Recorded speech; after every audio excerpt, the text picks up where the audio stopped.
اللہ کے نبی مکرم صلی اللہ علیہ وسلم نے فرمایا کہ میری امت کے مردوں کے لیے ریشم اور سونا حرام، امت کے مردوں کے لیے ریشم پیور سلک اور گولڈ سونا وہ حرام ہے۔ اللہ کے نبی مکرم صلی اللہ علیہ وسلم نے وہ حدیث بھی ہمیں سنائی، بخاری شریف میں ہے، ان قریب میری امت 4 باتوں کو حلال کر لے گی۔ حلال کسے کیا جاتا ہے؟ جو حرام ہو۔ حلال کو تو حلال نہیں کیا جائے گا نا، حرام کو حلال کر لیا جاتا ہے، یعنی بدل دے اس کی کیفیت کو۔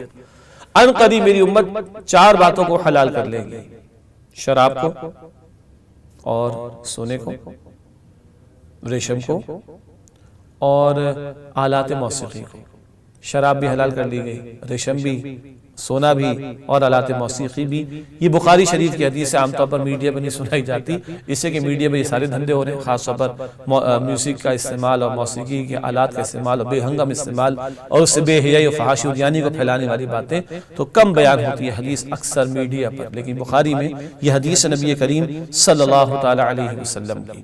اسی طرح اللہ کے نبی علیہ السلام نے کبھی یوں فرمایا کہ جو دنیا میں مرد، مسلمان مرد کے لیے ریشم حرام ہے، مسلمان مرد کے لیے سونا حرام ہے، مسلمان عورت استعمال کرے پیور سلک کا اور زیور میں سونے کا استعمال کرے لا حرج، لیکن مسلمان مرد کے لیے ریشم حرام ہے، مسلمان مرد کے لیے سونا پہننا حرام ہے، ٹھیک ہے۔ اللہ کے نبی مکرم صلی اللہ علیہ وسلم نے یہ بھی ارشاد فرمایا کہ جس نے دنیا میں ریشم پہنا آخرت میں اس کا کوئی حصہ نہیں، سلک پیور سلک، جس نے دنیا میں ریشم پہنا آخرت میں اس کا کوئی حصہ نہیں۔ اور اللہ کے نبی علیہ السلام نے یہ بھی فرمایا کہ جس نے سونا پہنا، مرد کی بات ہو رہی ہے، اس نے جہنم کا انگارہ اپنے ہاتھ میں لیا ہے۔ جس نے سونا پہنا اس نے جہنم کا انگارہ اپنے ہاتھ میں لیا ہے۔ یہ ریشم اور سونے کے بارے میں مردوں کے تعلق سے پابندی ہے جو اللہ کے نبی صلی اللہ علیہ وسلم نے عطا فرمائی ہے۔ ہاں آج یہ پابندی اختیار کر لیں تو قرآن جا بجا کہتا ہے ریشم کے جوڑے ہوں گے اہل ایمان کے لیے جنت میں، کبھی قرآن کہتا ہے سونے کے کنگن انہیں پہنائے جائیں گے۔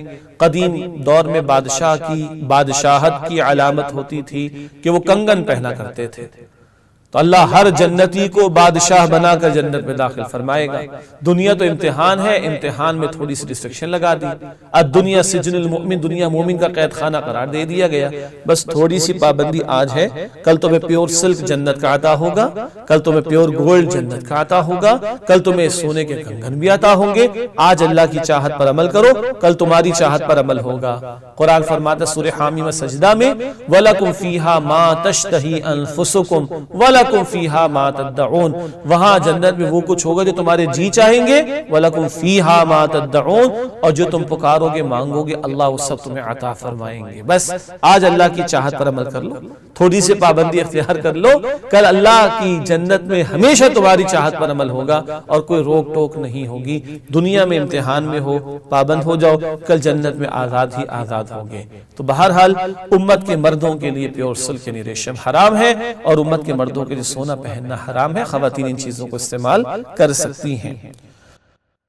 سبسکرائب کیجئے ہمارے چینل اور دبائیے بیل کا آئیکن تاکہ آپ کو ریگولر نوٹیفیکیشن اپڈیٹس مل سکے۔